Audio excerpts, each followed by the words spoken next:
Hello, my name is Chalice Wells, and I'm in the Dallas ISD Alternative Certification Program. That means that I am working on getting my teaching certification.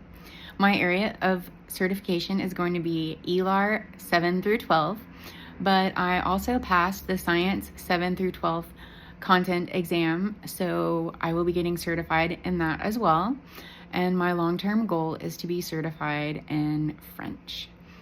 That goal is a 5-year goal.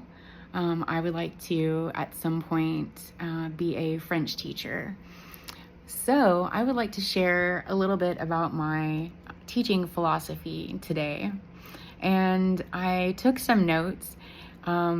If I tried to just memorize this, I would probably drone on and on because I have so much to say about it. So I'm going to follow my notes. And I apologize for the glare from my glasses. So first of all, if there was only one thing that I could say about teaching, it would be that it's so important that my classroom is student-centered in every way, that every decision that I make is about my students. So it just seems so simple, right? And it's something that you might overlook. And so I might think that my creativity and my intelligence, me as a teacher, that I'm the most important thing in the classroom. But I would argue that having a student-centered classroom is more important than having a creative and brilliant teacher. Because if you know the science behind teaching, you can put that to work.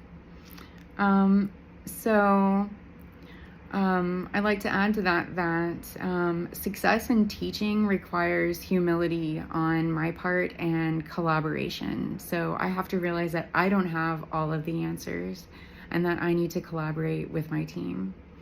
So that is with the state of Texas, with our region, with Dallas Independent School District, with the school, and so forth. So it's not about me being a hero. It's about making sure that my classroom is a steady, student-centered environment. So every decision made is to challenge them, support them, motivate, and organize them.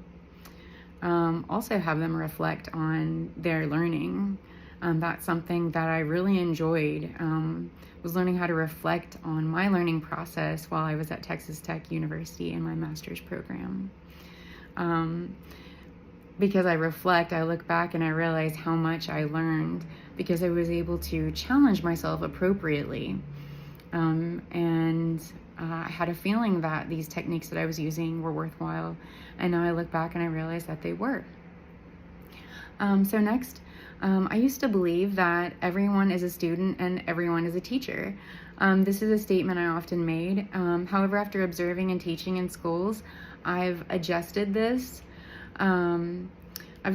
belief. I would now say that being actively involved in the learning process is what makes someone a student, and I would also say that choosing to take on the responsibility of methodically and persistently guiding the way to a learning objective while checking for understanding and creating meaningful learning activities is what makes someone a teacher. This is about professionalism. Without professional responsibility to the learner or student, can I really call myself a teacher? Then what about being a skilled teacher? Shouldn't I have professional development so that I can finesse my craft?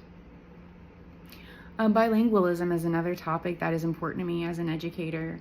My experiences with study abroad taught me that students should take advantage of the opportunity to experience other cultures in their native countries. Learning about language can also help my students get jobs as tutors, translators, AI trainers, and more. And that's so important for me that my students can provide for themselves. It's a matter of safety too. If you think about it, our students being able to provide for themselves in the future, stop and think about why that's a safety thing. Next, it's important to provide the right level of challenge. Listening, speaking, reading, writing, learning how to prepare for and take tests, It looks like I listed out a few things right here, and maybe I should have deleted that, so I'll speak on that instead of making a new video, because I have to submit this. See, one of the things about me, this is part of my teaching philosophy, is that I believe in showing the process. And so it's okay if there are some rough patches, if you will.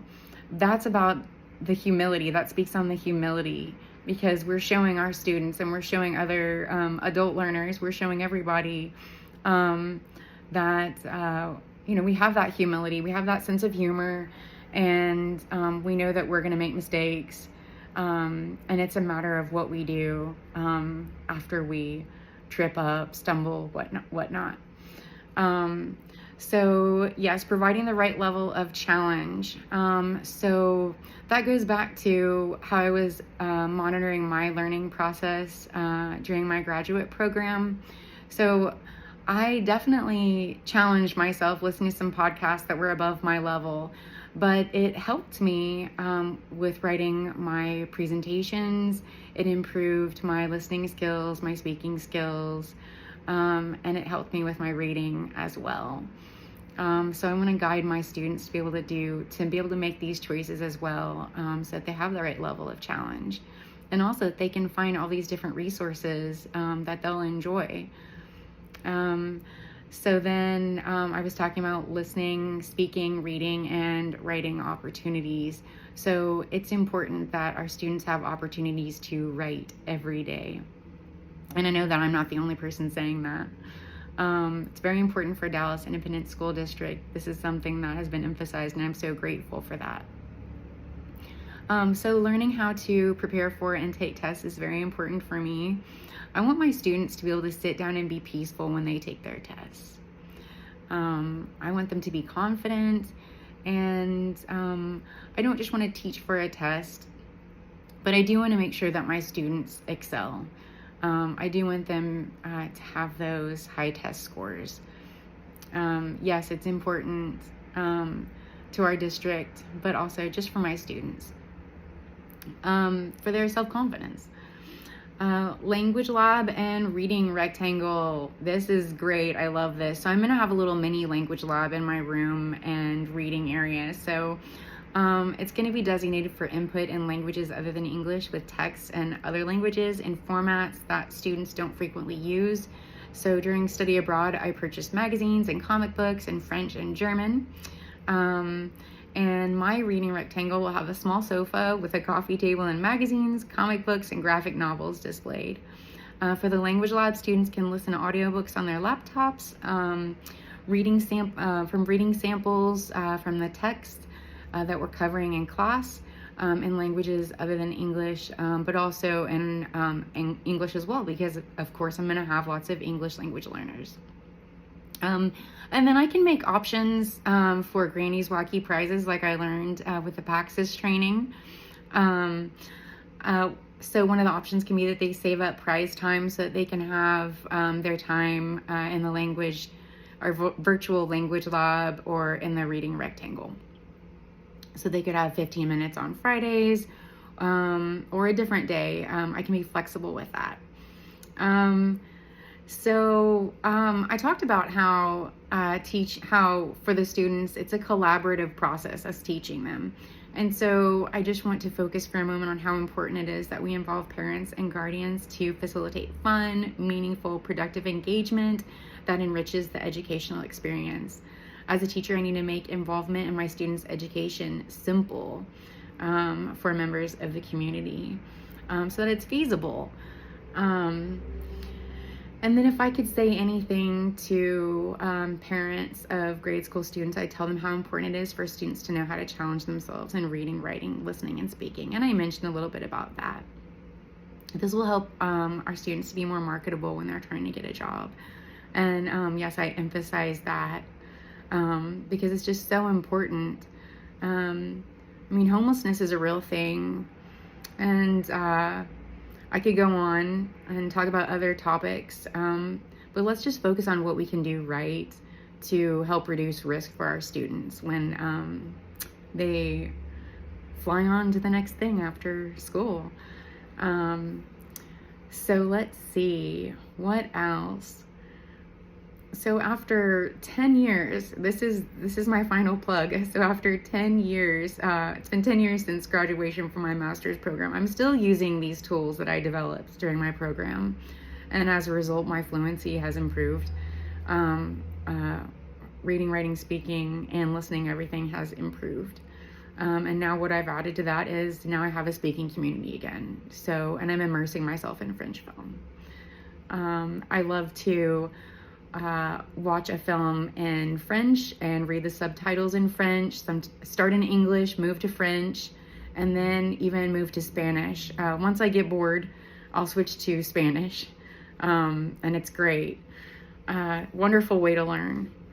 So if I could sum things up, it's about having fun. I want my students to enjoy being in my classroom. I want my classroom to be a safe place, and for it to be home away from home, for it to even be a place where students want to be more so than other places where they say, I am looking forward to going to Miss Wells's ELAR classroom.